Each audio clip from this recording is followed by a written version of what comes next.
Rome and Carthage united. What is this heresy? Hey folks, my name is Pravus and welcome to more Civilization VII. It has been just over a month since the game released and we already have our first DLC.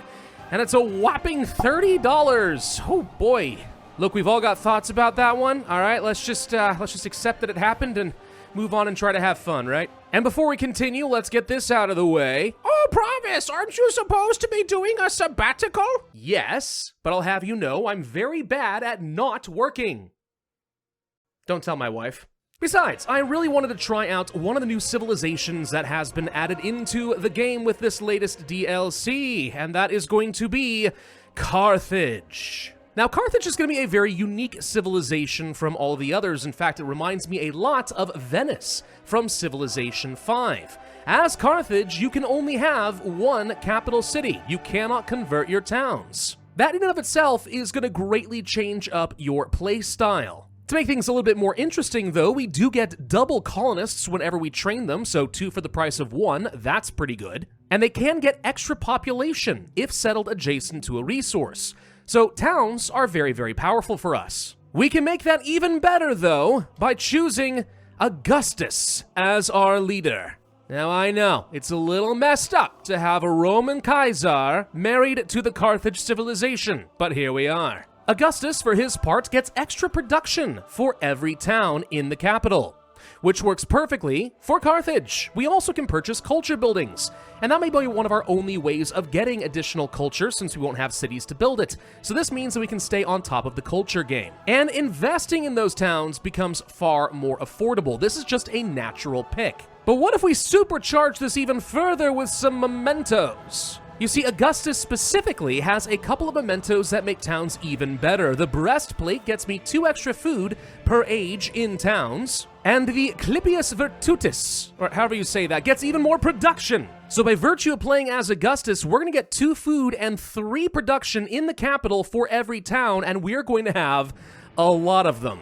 Is this the most powerful setup for Carthage? I have no idea, but it seems like fun. And Carthage does have some other fun benefits, for example, Numidian cavalry, which gets stronger for every unique resource assigned in a capital, which basically means we want to be settling to get a huge diversity of resources in our capital or trading for it along the coast. Basically, we're going to be a coastal empire that will use trade to propel us to victory and then subjugate everyone using our Numidian cavalry. Of course, we will be playing on Deity difficulty. I'll move this to an online speed. Let's play on a fractal map because those are fun, and I do tend to prefer going for a long age length, just so I can get as many objectives completed as possible and get more XP for my characters and progress. Let's begin.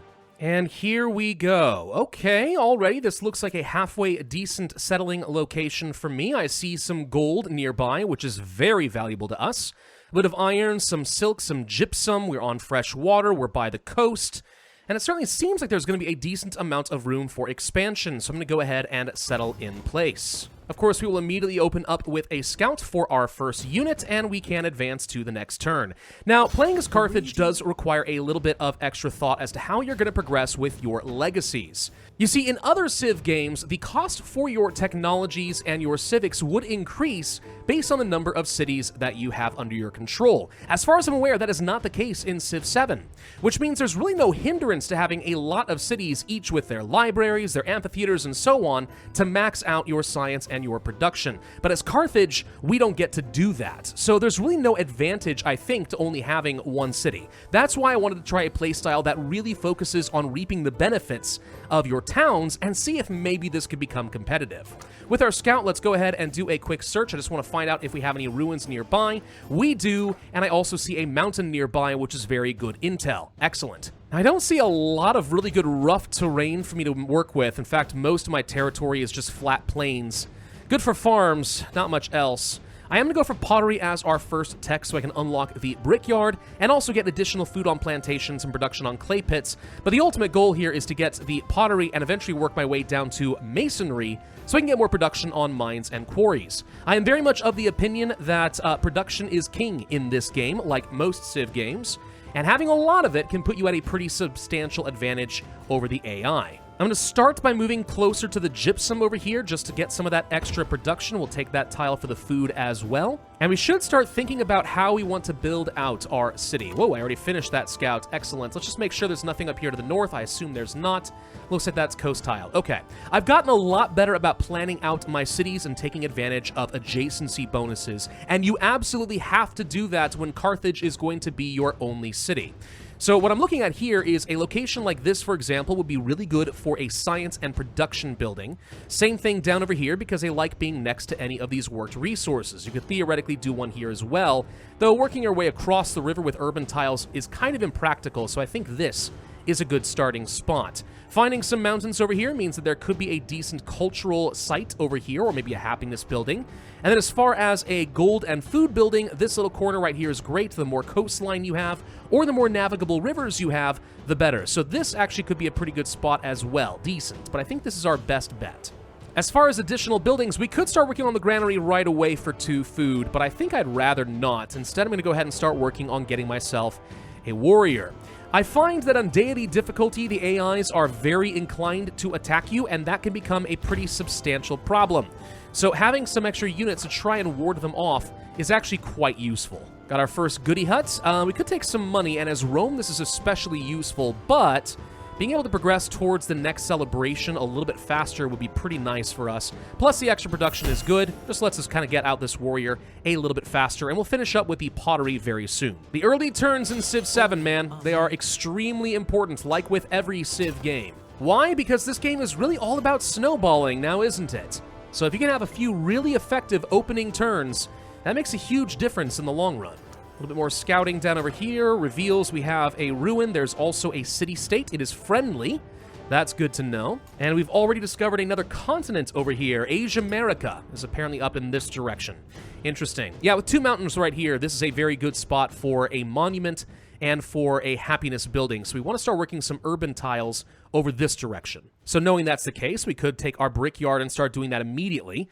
Extra production on clay pits, mines, and quarries. Since we're going to have some mines with the gypsum, with the iron, with the gold, and any nearby rough terrain, I think that makes perfect sense. So we'll go ahead and place that here and slowly work our way in this direction. That was one area that I think I went pretty wrong in my last series on the channel. I didn't put as much attention into city planning as probably I should have. Partly because of ignorance, the game was still very much brand new, but now that I've played a lot more games of Deity, I have a pretty decent idea what I'm working with. Now, we have our first event as Augustus. We can get some monuments, or we can have a commander with 3 promotions. More production towards training infantry is nice. We can get a lot of legions if we were playing as Rome, but I don't really play with infantry as Carthage. Instead, we want to take advantage of our unique cavalry units. These guys can be pretty dang strong if you build a trade empire. Extra combat strength for every unique city resource in the capital. That's amazing if you can get camels, so you can have lots of resources, which is something I'm looking to do anyway. So this is not that useful to me. Instead, we're going to go ahead and get the 3 monuments. That is something I plan to do. As far as more resources, it's tempting to go for the plantation for the extra silk, but 10% culture isn't worth an absolute ton right now. It's okay. I think I might prefer to work down toward things like the gold and the iron, to be honest. Or the Kowlin. All of these are good. This does have a production on it, though. I'm tempted. Maybe I should just do this. Yeah, let's just go ahead and take the silk. I think it's fine. Now, for our next tech, we could go straight into mysticism and go for a religion, and I think that's not a bad call. If I had a militaristic and aggressive city-state nearby, I might consider going for discipline, but without that, I think we're fine. We do have, of course, a couple of unique civics for the Carthaginians. We have the Wisdom of Tanit, which can get me extra sea trade route range. Again, really laying on the coastal settling and lots of sea trade. Also, we can get these ship sheds, more movement for all naval units. This also unlocks a couple of unique buildings which have to be built on coastal terrain, getting me some extra production as well as some extra gold and food. Not bad, honestly, and that's one of the reasons I assume the Carthaginians have a very strong coastal start bias.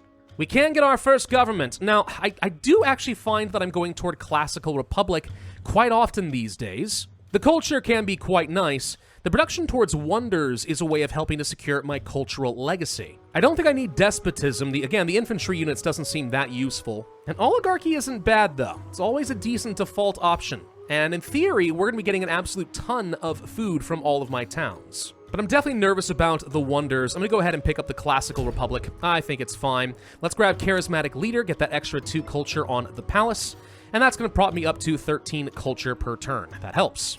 Brickyard is done. Excellent. We could get the granary now, and that's not bad. This would secure me some extra science and culture, by the way, if we did this. You may be wondering why. One thing that's not very obvious in this game is your palace itself does have an adjacency bonus. Any completed urban district nearby is going to get some extra science and culture. And that would be effectively like an 8% increase in my science and like 7 or 6% in culture. That's not a bad thing. Plus a little bit of extra food for some growth. It's all right. I would go for colonists normally, but thus far I have yet to discover really good settling locations, so I could do that preemptively, but I think I can afford to spend a couple of turns just getting that extra science and culture. And I will take the happiness for another celebration. The production is nice, but considering how bad I am at producing my happiness, I think getting the extra celebrations up and running would be good. There's really not a lot of ruins around here, by the way. I am trying to make use of my searching ability for my scouts, and I'm not really finding much. We have enough influence to go ahead and befriend Kerma. I'll go ahead and do that. Not a bad idea. Choose a celebration. I'm not working on a wonder yet, so we'll go ahead and just take the culture and take tool making for the production and the science. Okay. Now, as far as some more tech, I think it's very controversial to be going for things like masonry. There's a lot of people who believe that you should go for the library first and foremost above all other things. But I think the extra production from mines and quarries are going to serve me very, very well. Plus, remember, as Augustus, we'll be able to buy monuments in the towns, so getting this prepared means that I'll be able to supercharge my culture. And we have met another player. All right, it's going to be Trung Trok of the Khmer. You're usually very aggressive. A friendly greeting unto you. I've been learning the hard way that not being friendly to AIs in Deity can easily backfire against you in a very big way. Oh, a Confucius as well of the Han. Okay. Well, we have 2 of our colonists, so we can start doing some settling now. I think settling down here is actually a very fair location. We could get some sheep and some iron. There's a couple of sources of dyes nearby. It has fresh water. It's not too far from my capital. Very reasonable. And of course, because of our Carthaginian ability, we did get a second colonist at the same time. It's all about scaling up quickly with these guys. Would it be worth settling a little bit closer to the capital to get access to things like the horses for the combat strength and so on? Maybe. I'll start moving in this direction, but I want to learn a bit more about this area and make sure that I could place another city down here without getting overly cramped. We'll grab the iron for the production, looking good. And we should get a huge boost in our food and our production once these settlements are down. So I'm looking forward to that. Actually, something that just occurred to me, we need to be thinking a little bit differently about where I place down these cities because they need to be placed down next to a resource. Ooh, right. That is a thing. So maybe I settle down right here, actually. Right next to the silk, I think that's okay. And then you actually wouldn't settle on the coast. You need to settle down next to, like, the sheep and the iron. Why do we care about that? Well, because as the Carthaginians, we have a unique settlement unit, and we get that extra population if settled adjacent to a resource. Not doing that is just wasted growth. I'm gonna go ahead and start working on some of my unique techs over here. If we can get the ship sheds to start placing down even more production buildings, that wouldn't be bad. We have our Pantheon. Could go for the extra influence on the altar. This did get nerfed in the last patch from 3 influence down to 2. So it's not as good as it used to be. I'm tempted to go for stone circles because, again, we should be able to get 1, 2, 3, 4 resources in our capital with the production, plus any additional mines or anything like that. Doesn't seem too bad. Yeah, I think I'll go ahead and take the stone circles. It's reasonable enough. The sacred waters actually wouldn't be too bad either, I guess, just because we do have a decent number of coastal and river tiles. So we should go ahead and get ourselves that altar. It's going to be 2 happiness and 2 production somewhere. Let's place it up over here probably, because again, I want to have access to a spot for my monument once that's online. Got a slinger for some defense as well. You just got to make sure you weave in a couple of military units here and there, or the AI starts getting a few ideas. Get our next settlement right along here. That's going to get me access to an extra silk. And we can start working our way down toward, let's say, the sheep. I'm going to go ahead and do a cultural exchange with the Khmer over here. I want them to like me because, again, she often ends up being pretty aggressive. Anything I can do to entice her to leave me alone until I'm stronger. Until I have enough resources to train murder cavalry. That'll be worthwhile. And Charlemagne is going to be our next player on this continent, the Greeks. Very good. Nice to meet you. You are also very, very aggressive. Got sheep online. For our next tech, I think now is a good time to go for writing. Sailing wouldn't be a bad choice for us either, but we'll grab writing for the science. Get that monument up and running, and you can see here this would be a 4 culture and 1 influence location because it has 2 mountains nearby. Excellent. And my capital, for its part, is up to 24 production all of a sudden. Hello! We're gonna make that better. Ooh, camels! I need to have camels. It is non-optional to have camels. Why? Well, again, because we can only have 1 city, we're not going to be getting nearly as many slots for our resources, which means that going for an economic victory is tough. You have to have camels in order to make up for it, but if we can have lots of resources in this capital, that's what's going to get me very powerful cavalry so I can start conquering. So that's my key to success for an economic and for a military victory. As far as culture, one problem I have with only having 1 city is you're very limited on where you can place down your wonders because you've only got 1 city worth of space, and it's kind of hard to fit 7 wonders into that area. Not to mention, we may not have enough codex slots to even get a golden science age because we'll be limited getting a library and an academy. We're going to have to get a special wonder in order to increase the number of codex slots we can get. So as Carthage, I think going for the culture and science victory is going to be very, very tough. The economic just is all about camels, and if you can get that, at least economic and military is very feasible. So that's what I'm going to lean on. By the way, in Meleth, we can go ahead and buy ourselves a monument up over here, which I will do for the extra 4 culture. Again, that is something we usually would not be able to do, but as Augustus, we can buy culture buildings in our towns. So I'm going to fall behind in science pretty badly, but we're going to be doing pretty well in culture, if all goes well. Confucius wants to decrease my relationship. Why?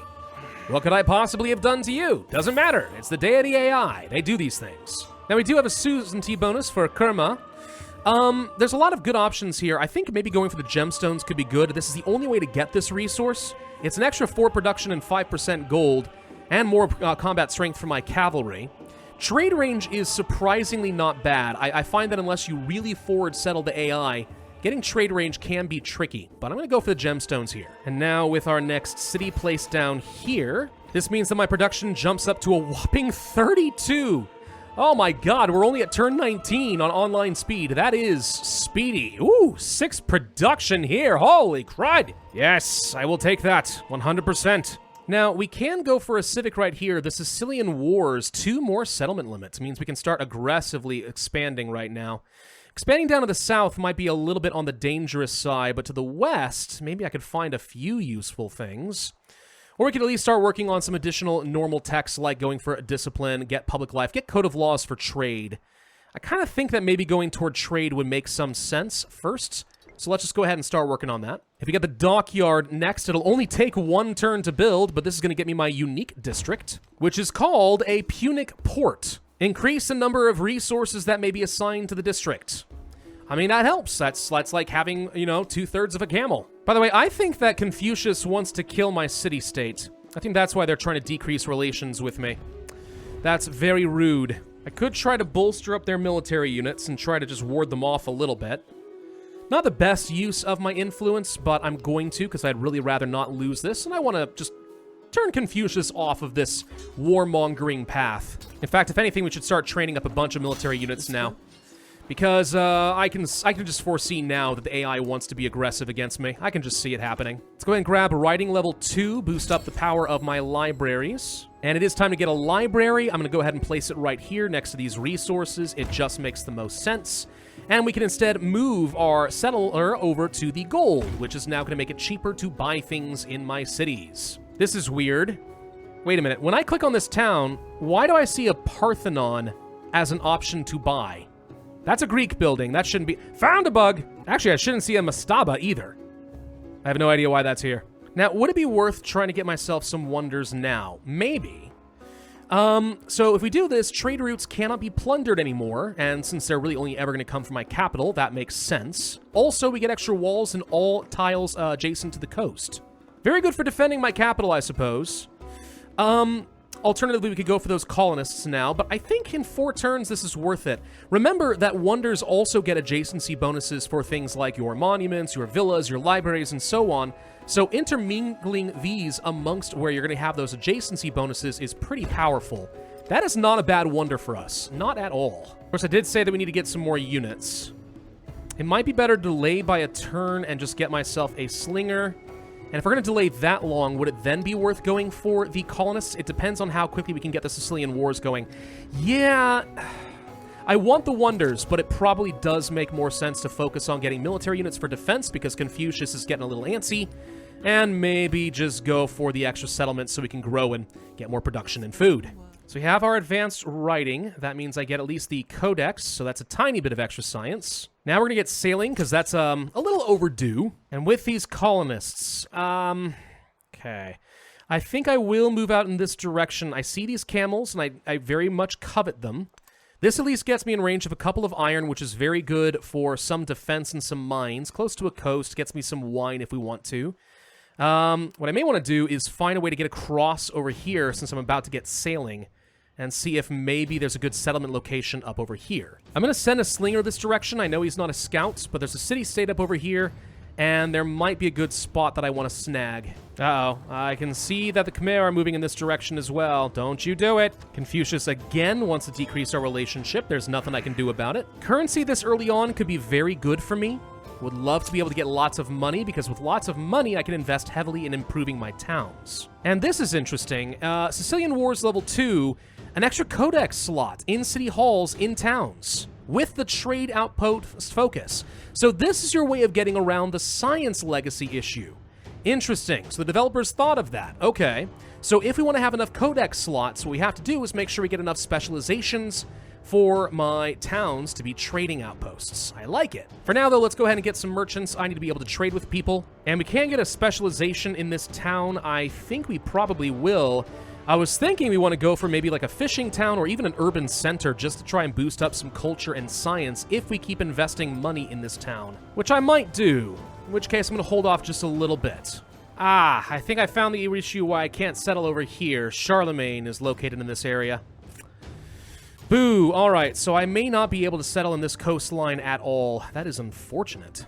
If that's the case, we may not have much choice but to send this colonist down over this direction, try to snag the camels. I don't want to get too close to the Khmer, or they'll get very angry with me, but I mean, that marble and that gold is highly tempting. Well, we did get our wonder, though. The Birsa, which I believe actually is a new wonder that was introduced in this latest $30 DLC. I mean, it looks very pretty, I'll give it that. You know, the extra walls and such could be quite good for us. Plus, we get the cultural attribute point, which is good for all of our city halls, so our culture's about to go up a lot. And we get a codex as well. Good. Would it be worth trying to get some more wonders right now? Not these. They're not especially good. I think I'm going to go ahead and instead get a galley or two, so we can start exploring the coast and look for new places that we can settle. Ah, you grabbed the camels! Gosh, dang it! Nah. Okay, well, not going there. Well, this is frickin' awkward. Where the heck do I settle? Down here? Too far away. And this is kind of the problem of playing at Carthage. If you can't find a lot of places to expand quickly, it doesn't work as well as you'd like to think. Ally with Charlemagne. There's a thought there. What's his, yeah... Being friends with Confucius could be a problem, but he's not hostile with the Khmer at least, so I guess this is probably a fairly safe thing for me to do, and he'll keep sending me endeavors because we're going to be friends. Gosh dang, Charlemagne really did put the entire coastline on lockdown over here, didn't he? Can't get any of this stuff, and there's a lot of resources I want. But if I were to go due north, there is a single spot over here where I could place down a city. It's a little on the aggressive side, and I can only imagine it's going to make Charlemagne very angry, but pearls and jade, I want them. Let's get ourselves a quick market. 4 gold is good, but not as good as I was expecting. What would it take for me to get up here? A fair bit, unfortunately. I guess building a bath wouldn't be a bad idea for the 6 food for now. This should also mean that I can start placing some urban districts down here, which would be good for additional science and production buildings later. And Confucius just declared war on me. Why did they do that? I don't know, but alright, now you get to fight Charlemagne, I hope. You didn't ally with... No, you're friendly, but you didn't ally, so as long as Charlemagne joins, you're never going to be friends now. They're on their way. Well, this is unfortunate. Curse your sudden and inevitable betrayal! So it looks like they may be trying to attack me over here. Wish that I had my general in position to take advantage of the XP, but we'll go ahead and do some damage and try to slow them down on the navigable river. Maybe we should get over here with some warriors and try to help, huh? Now this is interesting. A special event for the Carthaginians. An extra specialist cap in the city, or district health. Very good if you're going to be defensive a lot, but since we're going to be having so much food from our towns and growing rapidly, I could see us building up very tall and having lots of specialists. So boosting up that cap immediately seems really good to me. We did get our first legacy towards Silk Roads after we grabbed a little bit more resources in that direction. That's helpful. Good lord, I am shocked and appalled with how powerful these range units are. They're really good. Hey, you're friendly to me, and you, I think, don't like Confucius at all. How would you like to be allies as well? They would? Okay, maybe we can call them into this war, and then Confucius can get us attacked on every possible side. Isolate the Chinese! So, the wheel would be a sensible tech for us to get next, right? With the Numidian cavalry? Because then we can start getting our really strong cavalry online and take the fight to China. We get a milestone for our culture, now that I built the Gate of All Nations. Very good if you're going to be going to war for that extra war support. And we've already figured out, I am in fact going to be going to war. How's my capital looking, by the way? 41 food and 51 production. I can build anything in basically one turn. Oh, man. I'm going to start placing down some wonders, even though I may not theoretically need them in a few spots. And a big part of that is just so I can continue securing my cultural victory, plus the extra, you know, let's say an expansionist point from having hanging gardens. Means I can build up my settlers even faster and blah, blah, blah. There's a lot of good stuff to like about that. Oh, I forget that I get 2 merchants as Carthage whenever I train these up. Ooh, that's a nice perk. Let's see, what kind of special traditions do we get? Sefets, or however you say that. Extra golden mining towns and food and fishing or farming towns. That is quite good. That is really, really quite good. I'm actually going to go for the influence per turn instead for now. I actually could get off of tool making. 1 science and 1 production isn't worth a lot to me. I don't actually have any mining or fishing towns yet, but I could. Like, this actually will make for a very good fishing town, so I'm going to go ahead and place this here. That gets me a bit more food, another 6 or so. This will end up being a mining town for sure, since we have some iron nearby, I assume anyway. And we'll place down this colonist right on the border of Charlemagne and the Greeks. I'm sure he is thrilled. Grab the jade, grab the pearls. Yoink, buddy! Of course, I have no space for any of that. I need camels, but whatever, it's helpful. Actually, speaking of camels, hold on. You should, by the way, just go ahead and have the ability to add on camels, like, without having to take off a resource. Like, this is just an unnecessary amount of micro. Come on, Firaxis, you can do better. Up in Hippo, I need to get myself a fishing key, otherwise it's not technically going to be connected to any of my cities. So this means I should have a whole bunch of unique resources in my capital now, right? I mean, I could swap out, let's say, the silken stuff and do this with the jade. Yeah, that's a whole bunch of unique resources. So I should have really strong cavalry starting next turn, yeah? We're going to start moving forward with some of these units. Get myself in position. I can take a city from the Chinese if I want to. Hanging Gardens are done. See, this is the great thing about our current setup. We have so much production, I can build things very, very quickly. I love that. Do we want to start making use of specialists now? Wouldn't be a bad idea. Right over here, for example, with our ageless buildings, food, some production, some science, and some culture.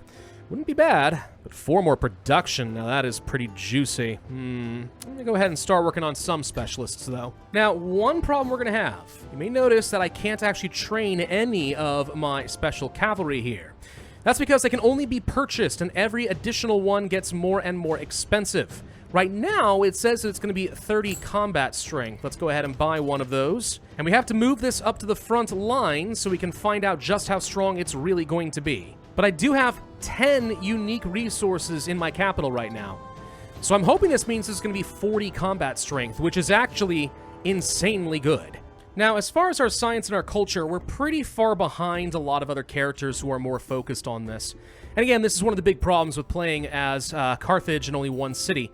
I can't place down multiple libraries, or normally I couldn't place down multiple culture buildings, but as Augustus we can, so that's one way around that. But yeah, we may be the production king. I'm just not the smartest guy on the block. I'm going to go ahead and improve trade relations here with Charlemagne, because I would very much like to be able to get access to his silver over here. It's out of range. Really? Doesn't feel like it should be out of range. I'm right freaking here. Meh, I'm going to move over this direction anyway. Maybe if I just buy like a fishing key or something over here in the river, that'll open it up. Point is, though, I want to be able to trade here and get the silver. The 20% extra gold towards purchasing units pairs up beautifully with my special cavalry. Now, this is interesting. The Chinese want to offer me a city. Chengdu? I could just take this right now. I don't know which city this is, and that is... Oh, now he'll refuse it. Gosh dang it, I hate when this happens. All right, so it's going to be rejected. I don't know which city that is. Yeah, it's way down over here. So that would have been very difficult for me to deal with. I'd rather not take that. I think that's one of those things where you should be able to view the map before accepting any peace deals, because if you pop out of it, you automatically reject it. I just think that's kind of dumb. Now, looking at this cavalry, if I were to be able to run all the way over here, I'd have 47 combat strength. 12 from the resources in the capital, 2 from horses, 3 from military aid. Woo! Okay, yeah, these cavalry are going to win me the war. Holy crap, get as many of them as we can afford. Who even needs siege engines, am I right? It's got even more unique resources. Now we have dates and incense in our capital, so that should make our cavalry even stronger. And it's not actually increasing in cost to buy these. Huh. It was 180 last time, it's 180 this time. All right, I don't know how that's supposed to work. Well, let's go ahead and hit them with the cavalry. Just go ahead and leave the river and attack directly. That's usually a terrible disadvantage, but didn't even matter. Boom! Oh, this is gonna be funny. You think your Great Wall can protect you? Not against Numidian cavalry, it can't. I mean, okay, they got enough archers that it actually really does hurt. Like, a lot, but, I mean, whatever, fine, shut up. And now that I have some silver, it's gonna cost me only 145 to keep buying out these cavalry. Yes, churn them out. So we're gonna lose some cavalry as we keep doing this, and we keep throwing them at the archers, but eventually I think we will be able to burn them down. He's churning out all these archers, though. Look at this. Oh, Deity AI. The 80% bonus yields they get across the board is a little on the, ludicrous side, shall we say. But I think I can eventually break down some of these district defenses, which I just did. I think we can take the city outright, though. Let's go ahead and pop in here, and there it is, mine. Yeah, I love these cavalry. They are ridiculously good. Keep that settlement for sure. Oh my gosh, they're only 125 gold now, too. I can and absolutely should go on a major murder spree. Like, I cannot believe how strong these cavalry are. It's just absolutely ridiculous, and we're making enough money I can get basically one per turn right now. I could really use this to just betray my allies and go on a massive conquest spree and take everything to dominate this continent. Though for now, I'll be pretty content if I can just take the capital of China. Now, here's a really important thing for us. We need to get this mathematics tech for the academy. That means extra codex slots for us, eventually mathematics level 2 for a tech mastery. I don't know how on earth I'm going to get enough codices, honestly, for a science legacy here. We've got enough to avoid a dark age, but not much else than that. My science is just not high enough. Now, one thing I do regret is not getting the city patron goddess for my altars, even though it has been nerfed. Mainly because with the extra influence, what I could be doing is actually spying on even my allies to steal some tech, and that would actually help me keep up. I should have done that. Now, just to be extra cheeky, I am going to settle another city really close to China, which normally would be very ill-advised, but this lets me get myself some more gold, which means it's going to be a little bit cheaper for me to go up to a place like, let's say, Hippo, and buy out some additional Punic ports. Oh, and we also need to start working on a really important civic for us now, literacy. The Nalanda is one way of getting myself some of those much-needed codex slots, and I'm very good at building wonders, so I feel like this could help us get closer to that scientific legacy. It may or may not be enough. We'll find out. Good God, the Chinese are doing nothing but training archers right now, aren't they? I'm pretty confident that's exactly what they're doing. How annoying. Stop it. I mean, it's not enough. Whenever we attack this, I'll take a smattering of damage, but we do an absolute ton. Like, it doesn't really matter. I'm just very annoyed. Out of curiosity, how strong am I against walls? Surprisingly strong with these cavalry, which are up to 50 combat strength now, by the way. So, even though they are not exactly siege engines, we can just throw our weight against the walls, and they will eventually crumble. By the way, did we just finish our... I think we did. We just finished with our economic golden age. Wow, all right, that worked out really well. Yeah, we've really stacked up our capital pretty nicely. We really have, and I'm glad to see that there are methods of getting extra resource slots. I was kind of worried, honestly, with Carthage that it'd be very difficult to get that victory type, but no. Seems like the devs really thought it through. Now, can we build the Nalanda? We can. That needs to be a top priority right now. No! Someone beat me in like one turn off. Oh, gosh, dang it. Oh, Deity AI, you are fun. You are so fun. All right, I need 2 more wonders. What is still available? One trick you can use in the game, if you hit View Hidden here and scroll down, you can see what wonders have not been built and can be built in the city once you have the correct technology. So I've actually got quite a few different options here. I don't have to waste my time on this kind of meh thing. Still, that is so frustrating. Gosh dang. Oop, crisis has arisen. Okay, what do we have here? Hostile independent powers. Oh, good. Barbarian invasions. Yes. Well, we're gonna take the capital. China, at this point, I've got bigger fish to fry. How would you like peace now? They would. Good. I'm gonna keep all of this stuff. We can finally stop fighting each other, and I can refocus. Well, that was a splendid little war. Very splendid indeed. So I am one settlement and or capture away from getting a golden age for my military. Economics good. Science, I've got academies on the way. So then it's a matter of building a couple more wonders. Are there any other barbarian camps I should be aware of? Yes, Olmec over here is in a dangerous spot. The Israelites are over here. Okay. So yeah, these guys are not dangerous right now. Oh, and you down here. Okay, so I have to worry about quite a few. They're not dangerous right now, but by the time we get to the next crisis at about 80% age progress, they're going to start spawning some large armies with army commanders and wander around and try to do as much damage as possible. Oftentimes, they seem to have like a specific target in mind. They don't necessarily rush for the nearest thing, which is interesting. So sometimes it's a matter of weathering the storm, but hopefully we can still deal with them. Pyramid of the Sun is done. That's going to get me a lot of extra culture production. We can finally get our academy, which I will do. And this means we are only one wonder away from being able to get our next golden age. I'm honestly doing really well this game. Science is the main thing that we're suffering with, and that makes perfect sense. We knew as Augustus we'd be able to keep up pretty well on our culture. We knew as Carthage we'd have very good economic and military power. It's all about those books, man. I don't know what words mean. I do feel like so far my city placement has been pretty good. We've got really good adjacency bonuses going across the board. I've improved dramatically, I think, from the last series I did on the channel. And one thing I've really learned, by the way, specialists can be very, very powerful in a game, right? Getting you all that science and your culture, but at the cost of food and happiness. But the problem is, when you move on to the next age, any of the buildings they were working are no longer getting benefits, and they're a huge drain on your economy. I find that it is often worth trying to put the specialists on things like your palace or on your special districts, which are ageless themselves.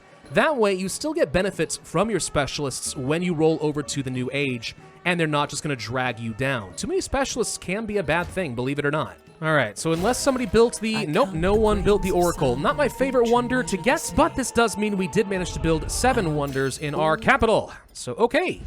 That is another golden age unlocked. I need to settle down literally anything, and then just get codices, and we'll actually have almost a perfect age. We're close. Next crisis policy is online. I think I'll just accept that we're going to lose a lot of money at this point. I really don't like taking anything with minus happiness right now. We're, already struggling on the happiness front. By the way, almost 79 production in our capital and 117 food. Wowzers! Okay, we're at 86% age progress. I have the last codex. I'm not going to slot it right now because then we might push the age too quickly. I just need to conquer literally anything right now.